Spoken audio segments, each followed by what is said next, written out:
Monterrey, 1994.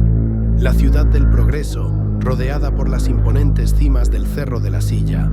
Mientras las fábricas trabajaban día y noche, una pequeña estación de radio pirata, la X99, operaba desde una antena oxidada en las faldas de la montaña. No tenían muchos oyentes, solo camioneros nocturnos y jóvenes insomnes que buscaban algo diferente al pop de la época. La noche del 14 de noviembre, el locutor estrella, un hombre conocido solo como El Capitán, estaba cerrando su turno a las 3:33 de la mañana. De repente, la música de jazz que sonaba se desvaneció en un estruendo de estática blanca. No era una interferencia común, era un sonido pulsante, rítmico, como el latido de un corazón metálico que vibraba desde las entrañas de la tierra. «Hola, ingeniero», se escuchó la voz confundida del capitán en la grabación que aún se conserva. «Tenemos algo en la línea. Es una señal que viene desde arriba, desde el pico de la montaña». Pero no había nadie en la línea. Lo que siguió fue un murmullo que no parecía humano. Eran miles de voces hablando al mismo tiempo, susurrando coordenadas y nombres de personas que aún no habían nacido. Los radioescuchas reportaron que, en ese preciso momento, sus radios empezaron a sangrar un líquido negro y aceitoso. El pánico no tardó en extenderse por las colonias cercanas al Cerro de la Silla.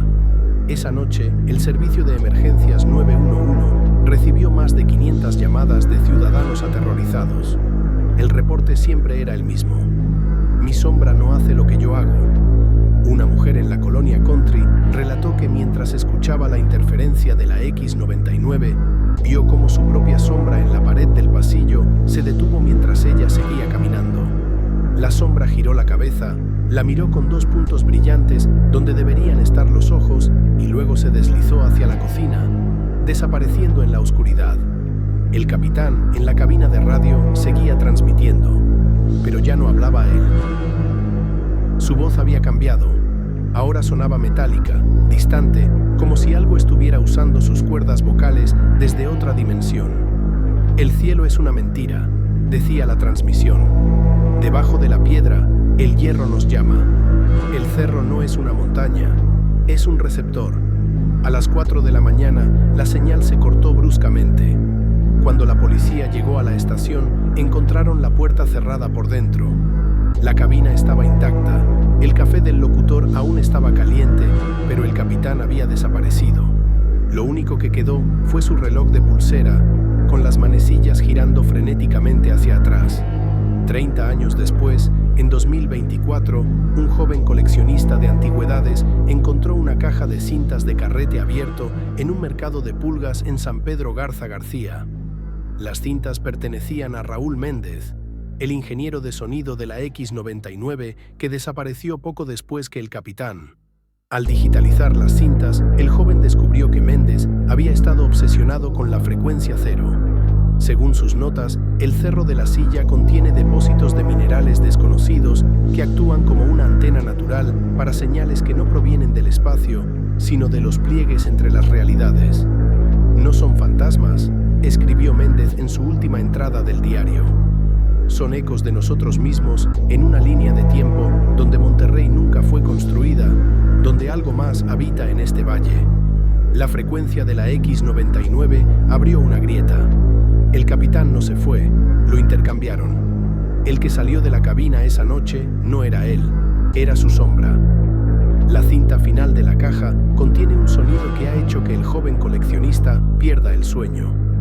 Es la voz del capitán, grabada años después de su desaparición, pidiendo ayuda desde un lugar donde el sol nunca sale y las montañas respiran. Guiado por las coordenadas ocultas en el audio, el joven decidió subir al Cerro de la Silla con un receptor de radio de alta frecuencia. A medida que ascendía, la ciudad de Monterrey empezaba a verse extraña. Las luces de los edificios vibraban en un patrón que recordaba al código Morse. Al llegar a la zona de las antiguas antenas, el receptor estalló en estática. El aire se volvió frío y denso. De pronto, vio una figura de pie sobre un risco. Era un hombre con el uniforme de locutor de los años 90. Estaba de espaldas, mirando hacia el vacío. «¿Capitán?», preguntó el joven, con el corazón martilleando en su pecho. La figura se giró lentamente. No tenía rostro, cara era una superficie plana de estática gris, como una televisión sin señal. De su boca emanaba el mismo sonido rítmico de 1994.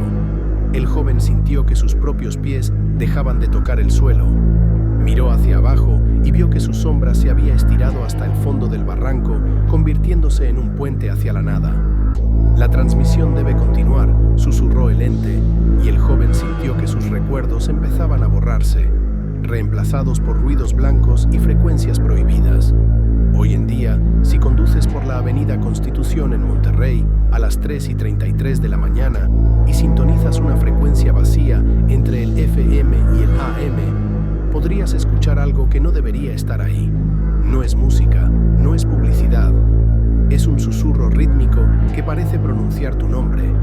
Muchos regiomontanos afirman que, en las noches de neblina, se puede ver una luz roja parpadeando en la cima más alta del Cerro de la Silla, donde no hay ninguna antena activa.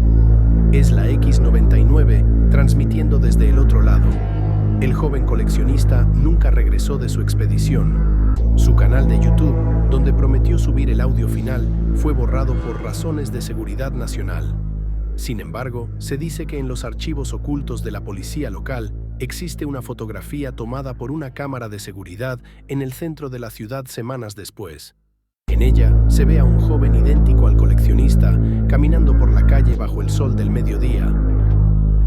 Lo aterrador de la imagen no es el joven, sino el hecho de que, a pesar del sol radiante, no proyecta ninguna sombra sobre el pavimento.